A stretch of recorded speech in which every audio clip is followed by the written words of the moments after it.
સુરત શહેરના પાસોદરા સ્થિત ઓમ ટાઉનશીપમાં રહેતી એક મહિલાએ પાડોશીઓના સતત ત્રાસથી કંટાળીને વિડીયો બનાવી દવા ગટગટાવી હતી.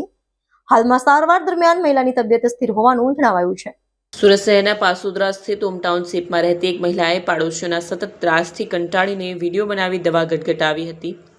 આ અંગે પરિવારના જણાવ્યા અનુસાર પીડિતા મહિલાને તેની બાજુ અને સામે રહેતા અલ્પા ટાંક અને નિલેશ પરમાર દ્વારા લાંબા સમયથી ગાળો આપી માનસિક ત્રાસ આપવામાં આવતો હોવાનો આક્ષેપ કર્યો હતો. આ અંગે પીડિત પરિવારે તારીખ 6 જાન્યુઆરી 26ના રોજ લશ્કરના પોલીસ સ્ટેશનમાં ફરિયાદ કરી હતી.